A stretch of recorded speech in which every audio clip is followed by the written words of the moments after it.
Hey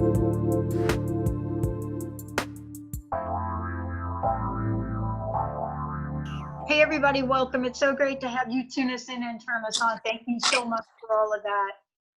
I just want to give a shout out to Dr. Kathy O'Bear, if I could, for a minute. I don't know if you guys watched her show yesterday, but the live views of her show were, how should I put it, through the roof. And if you haven't had a chance to do that, please listen to that show in light of what's going on in the United States. Please do that. The other thing you heard me mention was that I got my nieces out there on the street protesting with many of the other people. And so I wanted to say that they are okay and that they are out there and doing what we have done as kids growing up, overcoming adversity, standing up for what we believe in, and helping other people do the same. You know, one of the things I love to talk about, and I want to welcome everybody here, is I want to welcome you so that you understand that each of us stands on the shoulders of those who have come before. And what I mean by that is, look, I'm only as good as the person that has helped me yesterday and how I've been able to help myself. Today, I want to introduce you to somebody that knows a lot about that. Joining me here today is Milton Holmes II. Now, look, cool. I mean, I grew up in a football family. I can throw a football, I can catch a football, but my deficit is I cannot run. And so joining me here today is somebody that knows a lot about that, but more importantly, he knows a lot about human potential. Milton, it's great to have you here today. Thank you for having me. I'm telling you, I got a killer arm, but none of them wanted me out there on defense for sure. They're like, oh my gosh, you cannot run. Take up a sport where you don't have to run. So I did, table tennis. Okay. Thank you for joining me. Listen, I want to ask you, you know, I can only imagine what it's like being you. I can only imagine what it's like to play a sport that you're so passionate about, but also to be out in the world, you know, that's working with young people. And that's what you and I have in common. What is it about your life? What is it about the challenges you've had to overcome that brings you right here now to this very moment? Basically with me, as far as working with young people, was that this question? Because I know for me personally, I have my dad in my life, like my best friend. So when he died before my senior year, you know, it was just like an eye opener for me. And so I was like, I had a lot of friends who didn't have that luxury or that benefit of their parents being both parents, especially their father figure. You know, as young men need a father figure in their life. They didn't have the luxury, and so some of them made it out, some of them went down the wrong road. You know, so I was just vowed to myself, like, if I can help anybody, you know, no matter my stature in the community, whether it be big or small, I'll do that. You know, it just takes time to do that. So. Yeah, you know, let me tell you something. I shared a story. I've been doing this 16 years, you know, with the Dr. Pat show, and I haven't shared too much about my past. And I'd say up until about 5 years ago, I started to talk about my upbringing. And I shared a story about being arrested at 19. And the difference between me being here now and not being here now is having the support of people that could help me in front of a judge over a complete misunderstanding. I'm one of the lucky ones, but we aren't all lucky. What do you say to the youth of the world right now? How do we help lift them up? Really just definitely stay focused. It's a lot of distraction going on right now, but don't get caught up in the corruptness. Don't get caught up in the devil's tactics. You know, just stay focused. Do what your parents are telling you to do. Know right from wrong, and just be loving. Man, just gotta love one another. Be there to support. You know, no matter the race, no matter the sex, no matter anything. Just lift a helping hand. You know, that's all we can do. Yeah, I'm really curious about how you see your life today. one of the things that I've been looking at in myself is, and, I know you've had to look at this as well. When we're working with the media, we're working with people that are helping us get our message out there. We always get asked questions. We get asked questions about who are we? Right. Who are you, Pat? And, who are you, Milton? Tell me about what has helped shape the man that we are looking at today. Honestly, it just be my faith with God. I've been instilling this since I was a kid. Going to church all the time. It's weird though, because when you're a kid, you're like, oh, I gotta go to church again. Oh, I gotta wake up early. You don't want to wake up, especially playing video games, being out late at night on Saturdays. You got to get up. But little did I know that it was actually grooming me for my future to actually be successful. Whether that's on the field, off the field, business virtue and stuff like that. So everything I do, because life's not gonna be easy. So it's funny because I actually had I wouldn't say an argument or a debate. I was on Twitter like about a few days ago, and people were asking, what's the point of praying for the enemy? So my answer back was the end result, of course, is heaven. So I said that, and as he tried to like debate saying God is real and God is not. So me, I'm a very I listen to other people's views, things like that. I'm not gonna judge people. I'm non-biased. So I simply told him, I said, well, look, man, whatever works for you, hey, that works for you. But my 24 years of living, I believe in God and Jesus Christ, and it's got me thus far, so I'm not gonna stop. And then I said, lastly, I'd rather go through life thinking that they're believing there is a God and there is Jesus Christ than at the end of the day finding out it's not, rather than going through life not believing. And when you do die, you find out it is. So Yeah, I kind of was raised the same way. And I made those choices in my life to decide what I was going to believe and what I was not going to believe. right, I want to ask you this question. I had challenges growing up. People had challenges growing up. I grew up in the projects in the Bronx, and right, I knew what those challenges were. I knew what it was like to walk out on a day and not sure if you were going to make it home alive. I know definitely. that. But even with that, I think the Mhm. youth of today have a more difficult time. And I wanted you to talk about this. What are you seeing in the young people you're working with?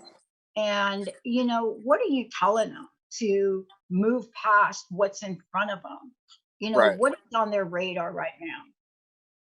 I definitely feel so. I can definitely relate to this because I work with a lot of kids who are athletes, like high school athletes still, and like I honestly told them, social media is gonna be this generation's biggest downfall because everybody feels they have to post something to be heard or to be felt or be seen, and I told them that's not always the case. Because as an athlete, kind of like how they tell people you chose this life, it didn't choose you. Well, whether it did or not, I tell them being an athlete, you have a bigger target on your back. Because let's say you get some trouble, they're not going to say this person's name. Like if I get in trouble, they're not going to say Milton Holmes. They'll say Milton Holmes, a football player from this or this team's football player, whatnot like that, right? So I tell them you just have to stay focused on the craft. Uh, don't worry about what's going on in the present tense. Worry about your future. Because people are there telling me that they wanted to voice their opinion about this protesting that's going on. I said, hey, I 100% agree with you. But as a high school athlete, as a young kid, young adult, you have to know that that's not a great decision for your future right now because you have coaches who are in hold of your future, as in give you scholarship money, offer you places to come to school, or not even going to school at all. So it's great. They definitely go out support, but you don't have to say, be all pick a side, things like that. Just voice your opinion because sometimes you just have to take action rather than just get on social media and make a post. Everything doesn't have to be seen. So like your support doesn't have to be seen to know that you're supporting or not. That's all I should say.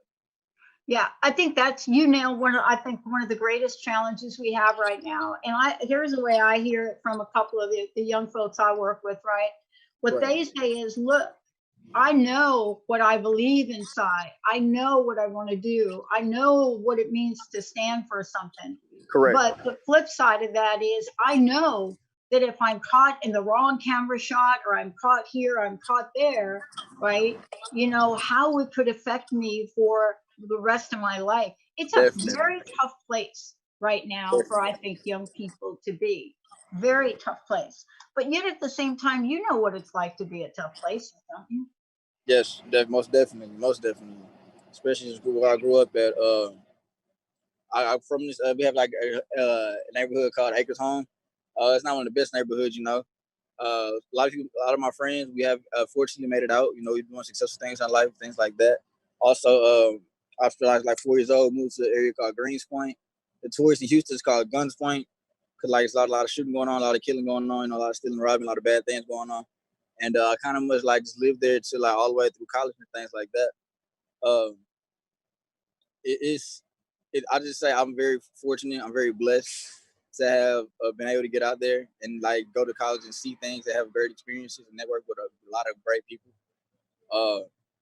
It really just opens your eyes that it's more to the world than just the street you're on or just the hood you claim and things like that, you know. So I really feel like people just need to be not so much closed minded and worry about expanding out, because at the end of the day, I tell people you can have like your friends and that have best friends and stuff, but what are you gonna do for yourself? You can't ride somebody's coattail for the rest of your life, you know. And if you Yeah. do, it's not gonna last long. Yeah. I want to ask you this when we come back from break. I want to talk to you about, your vision for the world. What gets you up every day? What's your why? What Right. makes you excited about the world you live in today and what you can do to help others? Right. For those of you out there, Milton Holmes joining me here today, NFL free agent, and a whole lot more. When we come back, we're going to get his insight on the future, the vision, physical health, mental health, and what you can do to really branch out and be absolutely amazing in this world. He's taken it on. He's helping many, many, many, many people through hardships.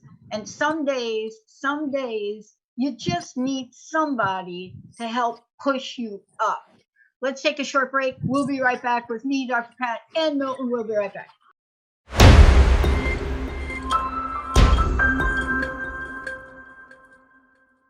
Hey, everybody, welcome back. It's so great to have Milton Holmes II. Milton Holmes, yeah. Milton is here. Look, I love this. Benny, like how big of a football fan I am, right? Yeah, just a little bit. We've had some previous guests on our show to prove it. Pretty good guests on our show, yeah. And it's one of those things that I'm from the East Coast, but I moved out here. So anytime there's like an East Coast team that's involved in something and a Seattle team that's involved in something, like me living close to Philadelphia, so that wasn't a good thing back a couple of years ago. But we live in a community that really looks beyond the athlete. We have outstanding athletes here, outstanding athletes that do more. That's what Milton is about. You can say Milton Holmes, yeah, NFL free agent, or you could say Milton Holmes knows more than teamwork, knows about what it means to look at youth, help them get to the level of their lives they want to go. And so here's what we're talking about today. You need to be a whole person. You don't need to trade off who you are, but you need to be a whole person. You need to move beyond whatever abuse you've gone through as a kid. Because what Milton is doing is he is focusing on how to help those through hardship. Young, older, everything in between. Milton, it's so good to have you here. Yes, man, I'm glad to be here.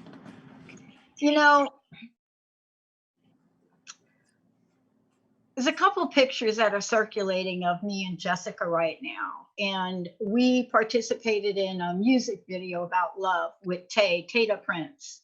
Okay. And it's John Legend and Tata Prince did that. And so there's a bunch of pictures circulating of us now down there.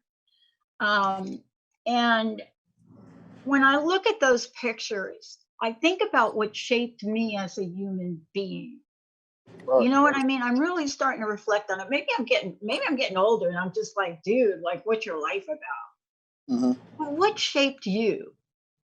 What shaped you so that you are so passionate about helping others? Besides you and I sharing a God. Yeah. Why do you think it's so important to help our youth? What shaped me, just basically kind of like being not even, I wouldn't say, a lot of times you hear people say they want to be they're a product of their environment. I try to make my environment a product of me. So saying that, a lot of people where I'm from, they really don't, like I told you earlier, they don't really get out. They don't really expand. They just stay there. They stay solid. Like they're not even nomads. They just stay there. Some people I know, some old, like not old people, like the elderly, they haven't been on the other side of Houston their whole life. So, you know, just hearing that is like, man, like I can't limit myself. So I have to try my best to get out there, and then coming back and be able to share my share my opportunities with other people, you know, things like that. Yeah. Especially now that I have a son, he's about to turn 2 later on this month. Wow. So every time I wake up, you know, it's like, okay, he's doing this for him now. You know, I get excited, like, okay, what can I do now to make sure that his future is better than mine? What can I do now to make sure he can do this that I didn't get to do? You know, things like that. And my dad always told me that. He said my dad was trying to do it better than his dad, was to do better than him, and so forth and so on. You know, to keep it going, just keep paying it forward, basically. So That's a big responsibility. definitely. And I love it though. You know, sometimes toughest task makes strongest soldier. So it's like I love it. You know, it's interesting because I really picking up on what you said. There are some people in the world that think about their lives. You know, I'm a kid from the Bronx. There's no question about it, where I grew up. But I never was resentful about my life. Right. You know, there's something to be said about growing up in a place that has such strong community, right? Yes, ma'am. And I too didn't see my world beyond there. I really didn't. I never saw myself moving out. The only reason we left New York was because my 2 sisters joined a Puerto Rican gang, and one of my sisters became the head of the gang and got in trouble, and my mother had to pick us up and get us out of New York. That's how we went from New York to Plainfield, New Jersey, right? Okay. But I never thought to myself, is there going to be another life beyond this? Mm-hmm. You know, you're being that person that will help people see a vision for themselves that they could not see alone. Do you know what I mean? Yes, ma'am. No, I know exactly what you mean, because it's kind of like sometimes you just need that one person in your ear telling you it'll be okay, it'll be fine, even if things don't look like it's not gonna rain forever. You know, the sun is gonna shine. I feel like we all need that person now. I feel like not just the youth, not just kids, not just older people. I feel like everybody, no matter what form of facet it comes in, as long as you just have something, whether it be reading a text message, phone call, FaceTime call, Zoom meeting, you know, or just a simple scripture, you know, whatever it may be. Sometimes you just see it, just ready to see it and have it like having your history can manifest it. You know? Yeah. Yeah. I mean, it's like we're talking about a mustard seed now, and so look, you know, I work with women, a couple of men, but I work with women in the addiction and recovery community. And, you know, that for me, and watching the struggle now of people that are in recovery programs just not making it right now. You know, their fear and what's come up in their lives, and watching some of these young folks that were on track to recovery just not be able to hold on. Right. I think that's one of our greatest challenges for our youth today. Definitely. It's like temptation. I feel like it's hard. You hear about temptation like in the past, but I feel like now it's so more easily accessible. Whether it be with drugs, alcohol, porn, fornication, whatever, fornicating, it doesn't matter, because I mean, it's just the ease of access. Even like even weapons, you know, little kids out here buying guns like 10 years old, getting guns 10 years old. Same thing with drugs.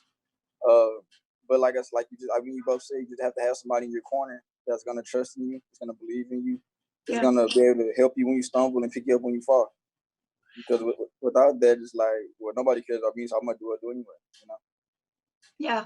I want to ask you about something that we don't talk about enough, especially for our youth. I think we're looking at body, mind, and spirit, but so often we forget the body. And to make sure that we are fit in what we're doing. I mean, you are a football player, so there's a whole different language about that. There's a whole different thing you've learned early on to take good care of yourself. What are you telling the young people or the people you're working with? What are you telling them about how to care for their bodies, how to care for their minds? I'm telling them all the time, especially in the Black community, like especially in the 4 areas in the Black community, we don't read enough. We don't read books enough. So I tell them all the time, get a book. I don't care if it's a comic book or if it's a novel book or a picture book, or even a sports book like a Sports Illustrated. Just read, because there's so much in there that can actually help you in the future that you don't know. Like you might not need it then, but later on you recall in your brain and you'll be like, hey, I remember seeing that somewhere. And you were like, even myself, like I was growing up, I watched How to Be a Millionaire, or I watched. I'm like an old soul, so I watched that Games for Network with like match games stuff like that. Yeah. And I know the answers to stuff because I just I was inquisitive as a kid, so I would just look and read stuff, you know what I mean, just dipping and dabbing. So it actually helped me in the future. And as far as physical health, when I was a kid, we had video games, of course, but we were outside almost, especially on weekends, like 11 o'clock in the morning to like 8 o'clock, 7 o'clock at night. You had to come in. The only time I came in was I'll probably eat like once, twice a day, you know. And I tell them like being stuck in video games all day, yeah, it's fun, but still you have to get out. You have to experience life. Because at the end of the day, especially if you want to be an athlete, you can't work on your career doing a video game all day because you have to focus on reality. You know, it's just video game. Yeah, no kidding. I mean, I grew up like you. I grew up where, you know, I had parents that were like, you people, you get outside, you know, even on the streets in New York, it was like, get outside, do something, play stickball, you know, climb out somewhere. I'm a great stickball player, by the way. Really, really good. Still can't run very fast, but right there with really, really good. Hit it far enough, you'll be okay. Huh? If you hit it far enough, you'll be okay. That's exactly my theory. Isn't that like, right, a metaphor for life though? But right. It's really about Pat's one of the original Bronx Bombers, I believe. From I am, Benny. We're gonna go with right. that one there, Pat. We're gonna go with that one. Yeah. I mean, you know, it's the old manhole to manhole thing, right? Home plays second, home and second. But this is the thing that I really think is really at the core of what I'd like to see change. I think we have so many in front of a screen or a digital device. And I just wonder about how their bodies are going to develop and grow. And, you know, growing up in the streets, there's not a whole lot to do, especially if you're living in a neighborhood that doesn't, you know, allow that doesn't provide you that. Right. But boy, we've got to have hope, don't we? Because I think we've got to have hope, but we've got to have hope, but we also have to have help. You can't have one without the other. You know, what is it? Faith without works is dead. And so we need to do both. How do you see that happening for you as you move forward? Basically, for me moving forward, like I said, like you said, having faith. I'm just following God's will. You know, I wake up every morning. First thing I do is pray, and I post my scripture on Twitter. And then after that, it's time to get active, time to make some moves, eat breakfast, get to working out. Even if it's making moves as far as just like, I help train kids, just working on some workout plans for them, working on some workout regimen. Then I work on myself next, and I go ahead work on my sons first, and work on some son's grade. He's eating, use the bathroom, things like that. I put him in my routine every day because I want him to start young because, you know, when I start young, he'll stay, just keep him on a straight path. And just me keep training and working out, and even though I know what the future holds, just trusting in God or whatever it may be. So that's why I get up and work out every day. Just like my phone might ring tomorrow, my ring after you got the phone right now, my ring on the phone right now. And I'm ready for whatever. If somebody says, hey, come in, you can come to camp right now. I'm there, I'm ready because I've been preparing, I've been putting in work and having faith. So you know it's gonna work. It's ironic because I literally told my friends this morning on our group message, I was telling movement without progress is just wasted motion. You know? And it's simple because it's like about a rocking horse. You know, rocking horse moves, doesn't go anywhere, it's wasted motion. Yeah, look, so when we come back, here's what I'm gonna talk about when we come back. You ready? Yes, ma'am, I'm listening. I've been dying to ask you this question. What is it like to be a super cornerback in the NFL? What is that like? What is it you see in your vision? How does it help you in your personal life develop that vision? What does that mean? What are the skills you learn? The intuition you must have? Because I'm watching our cornerbacks and I know that some of the stuff they're doing, they got a whole lot of psychic intuition stuff going on. But What is it that you learn from having a career in the NFL as a cornerback? What do you learn? What does it build? What's the character? What's the stamina? And what do you pass on? Let's take a short break, everybody. I'm not going to answer those questions. Milton Holmes is going to answer those questions. We'll be right back.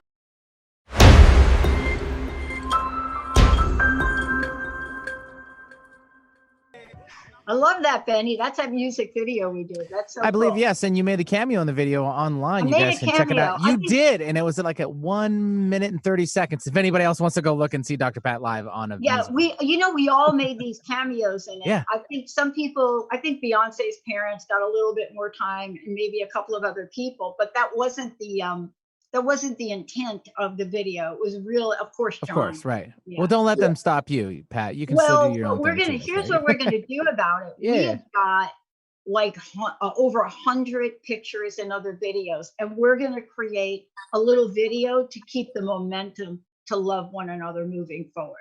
But that was one of the funnest things I've ever done in my life. And I could still dance. I could still, I got some moves. Not enough moves to move fast enough to play a sport or any of that. Hey, Milton, listen, it's good to have you here. How do people find out more about you, but how do they find out about what you're doing? I mean, clearly for me, you're becoming this role model. You're becoming this person that is speaking the voice of hope and speaking the voice of confidence, self-worth. How do people get to find out more about you? Facebook? I'm on Facebook, but my most active social media handle that I am on is going to be Twitter. My Twitter be moneyteam_Milto. So my name, but minus the N on it. And then on Instagram, it's going to be MGH_Deuce, DEUCE. Those are my two main go-to social media handles. I'm always tweeting. I'm always tweeting, and then also I'm on Instagram posting on my story. Might not play like an actual post, but on my story, I'm posting there frequently. So all right, we're gonna help promote you on that. Deuce, did you say your name is Deuce? Yes, Max. I'm the second. Yes, oh my gosh! Now, Benny, right? We're gonna kick it back a little old school. Do you know who I got to be friends with, do an interview with? Actually, took me out to Philadelphia. Deuce Staley, running back, used to be a running back. And guess what? Here's me, right? I get him this T-shirt. I have no idea of the size of football players. I mean, okay, I have a sense, but no idea. So I get him this great T-shirt, right? And we take it to him. Holy cow, the guy is got the size of his neck was like the size of my T-shirt. And so so it's funny. We gave him the T-shirt and he cut out the sleeves and he cut it out and he put it on. Right. But just like you though, this was somebody from Columbia, South Carolina, out there helping youth, created a foundation, wanted to do things to really help us all rise up. See, I think that's what we're here for, is to help each other rise up. I know I wouldn't be here without the angels in my life, right, at all. Definitely. I want to ask you this. We hear so much about football. Not always great. In Seattle, though, we hear a lot of great things about football because we don't ever badmouth our team here. The Seahawks. I mean, that just doesn't happen. But I'm from the East Coast, and I understand the fans. I was a Philadelphia fan, a Giants fan, East Coast kind of stuff. But man, I can only imagine what it's like to be in that arena. What has football taught you? And when I think about cornerbacks, maybe we could talk about what that looks like for people that don't know. But when I think about that, I think about what it means to always have the vision, the insight, to always be on top of your game, to always have to be a step ahead, right? Yes. How does that shape who you are? It shaped me out like a lot because, like I said, it started in high school.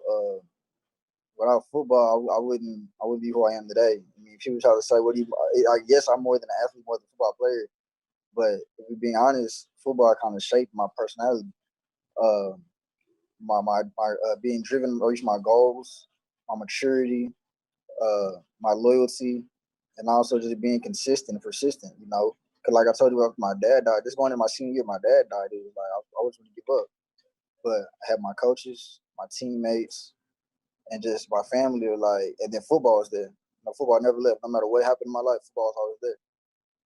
So it just really helped me to focus, stay on top of things, you know, and it's like my safe haven. So like things going wrong, I'll just leave and go to a field and work out, or I'll just turn on some football games or watch some film, things like that, just to clear my mind and free my mind up, because it's like my favorite pastime. You know what I mean? It's just it's just like it gets you really very good, like mentally. It just builds you up, have mental toughness, especially on the field. So let's talk about the field, the actual game. Uh, it teaches you to have short term memory. So if you make a bad play, you Yeah. can't harp on it. You got to get okay. I messed up. Okay, so what? It's Oh, over with now. Don't harp on the past. It's over. What translates to life. Something bad happens in life. Okay, it's over. What can I do? Move forward. You know. Same thing. Have a short term memory. We do make success. Get an interception. Make a great tackle. Make a good stop. Okay, made a good play. Celebrate. About what? 15, 20 seconds. Get back on the sideline. Get ready for the next series, because the next drive you still ride on the high from before. You get scored on. And I was like, dang. I got to catch back up. So you got to be humble. Got to have short term memory. And, lastly, I'd say just like I said, persistent. Every time, even let's say as my position in the corner, you covering the guy all game, and they're either not throwing and passing the whole game, so you're getting bored, getting lazy, getting lackadaisical. Still stay focused, stay persistent, because you never know. End of the game, that one play comes your way. You either got to make it or you don't. You know, it could be a game changer. Like kind of like the Saints and the Vikings game 2 years ago with Stephon Diggs, the walk-off play, Miracle of the Meadowlands. People thought the game was over. It wasn't. Last year, same thing in New Orleans. The other game was over. It wasn't. So, you know, you just got to stay focused, stay persistent, have a short memory, and just, you know, just really have faith. yeah. I love what you're talking about, because anybody that's ever played a sport, right? That I love what you're talking about, because it's one of the greatest lessons we can learn. And I have found personally it's one of the hardest, right? You know, whether that's sports or something else that you love, where the you're in the forefront, you know, you're playing a game, let's just say. Mm-hmm. If you don't have that short-term memory that I love that term. If you don't have that short-term memory, you're carrying everything with you, the next one, the next one, and the next one, Exactly. right? I tell you what, this is so important to really share with the youth, because you hit it before. We're talking about social media, and we're talking about how addicted our youth are to social media, and adults. I just want to be really clear here. It isn't just about youth, it is Right. about every age, every generation. And they cannot master this short term memory. Do you know what I'm saying? It's Yes. like, if there is a post about something, that will stay with them, Yeah. and they're Yes. in one of the most awful situations. It's not like you and me playing a sport where next point or next opportunity we can Mm-hmm. do something to change it. Right. How are you talking to young people about short-term memory and how they approach social media? And how do I approach? Basically, I'm saying them. Let's take it back. Okay, so from experience, it wasn't me personally, but like I know a friend. They played on the big, like they went to like big schools, so they went to like one of the LSU's. No, it's a Power Five schools, right? Maybe missed the pass, dropped the ball, lost the game. Fans went crazy. So you know, social media, he should be kicked. He should be benched. Should do this and that. And but he's mentally tough. So he was like, you can't please everybody. You know, if they did their job 100% every time, then they'd be the CEO of their company, but they're not. So they're clearly messing up somewhere. And he said they're thinking so easy, but how come they didn't come right here and do it? How come they're not on the field doing it? Or how come they didn't go to this school and do it as well? You know, so you just got to search your memory. At the end of the day, just work on it. You're not gonna be perfect. You're gonna have downfalls in life, but that makes the victories that much more sweeter. So I just tell them every time when they're on social media, especially with what's going on, they do voice their opinion, and people don't like it. You're not going to please everybody. You know, if what you're saying is what you feel deep in your heart, and you feel it's right, say it.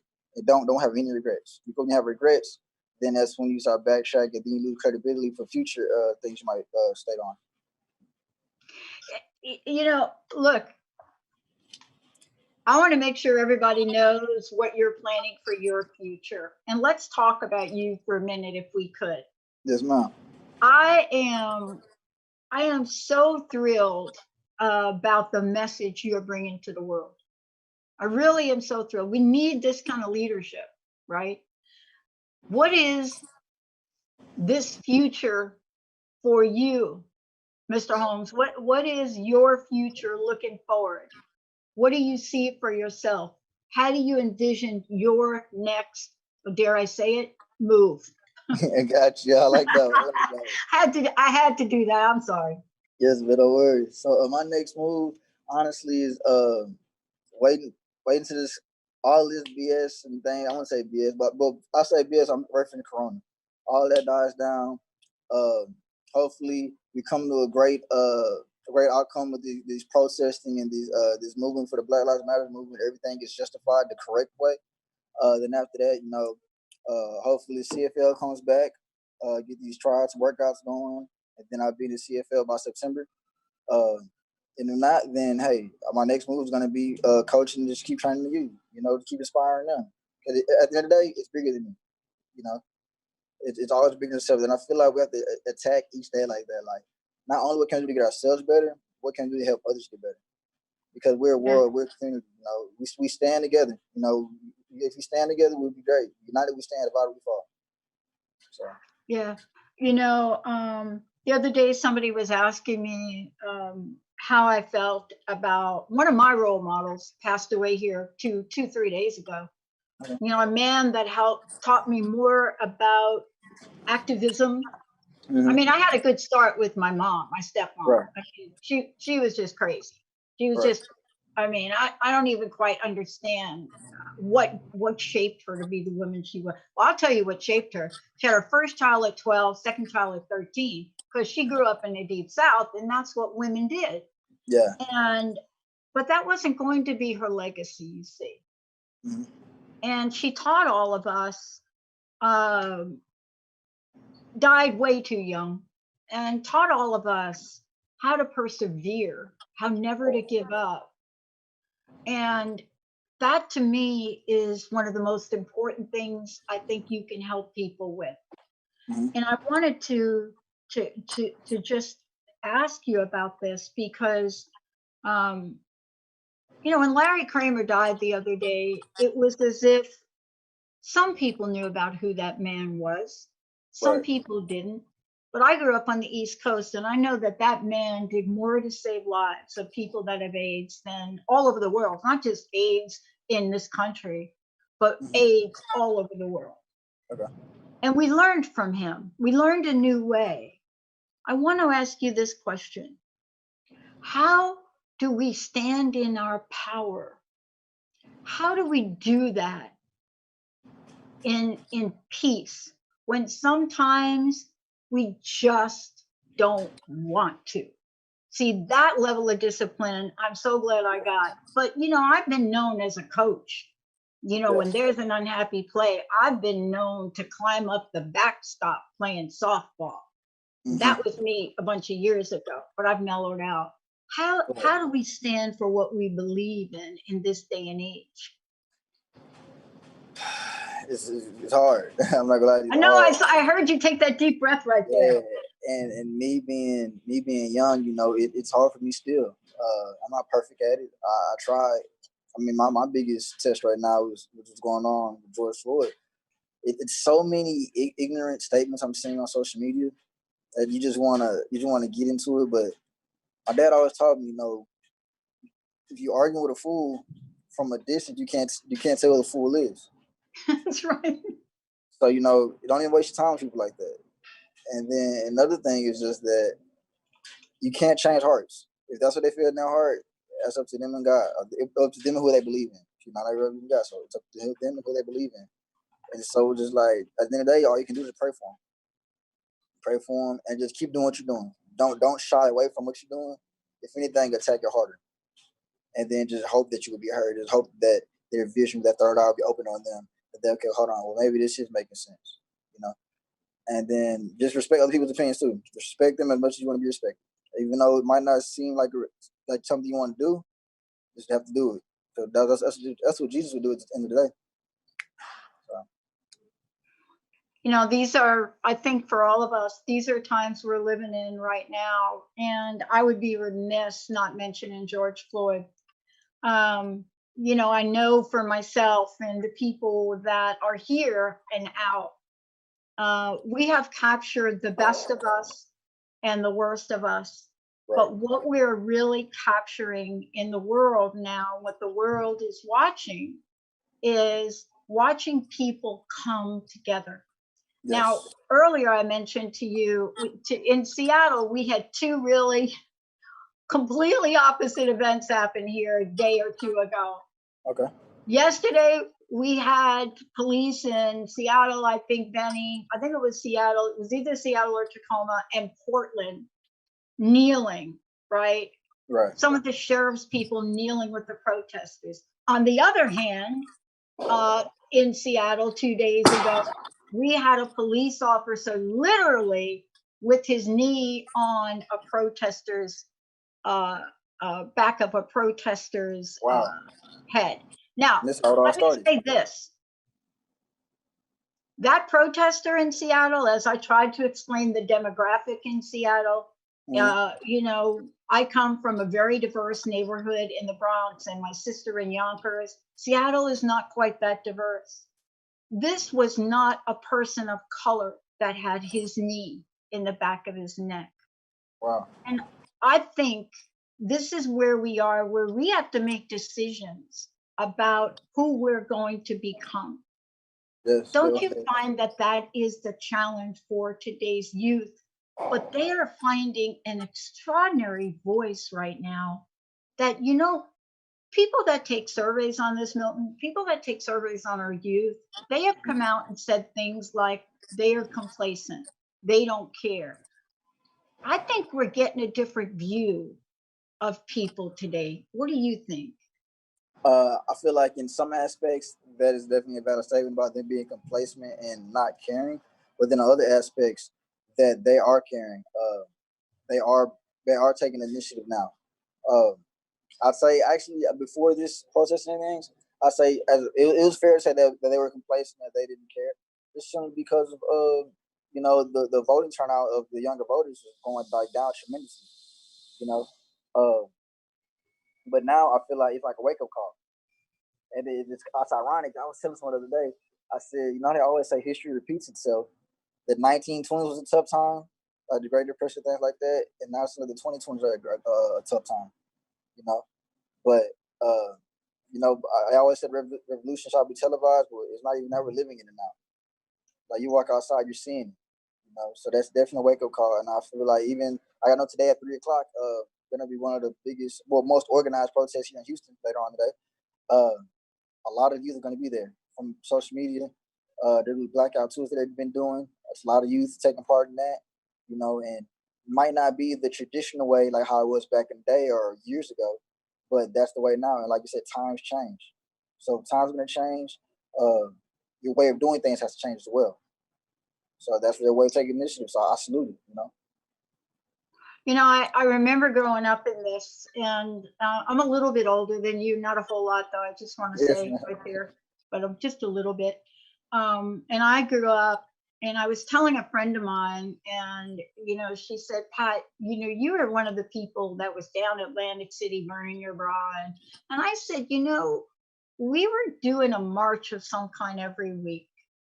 We were marching for women's rights. We were marching for civil rights. We were marching for gay rights. We were marching for so many things. And that was a way to express ourselves. And some folks said to me, Milton, they said to me, that is never going to happen again, Pat. You're living in an illusion. But I want to ask you this. Right.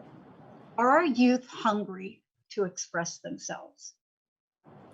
They are. I just feel like they don't know how to channel it. They don't know how to express themselves the correct way. I feel like it's right now because, like, again, you're young. So when you're young, you just go off emotions. You don't go off logic.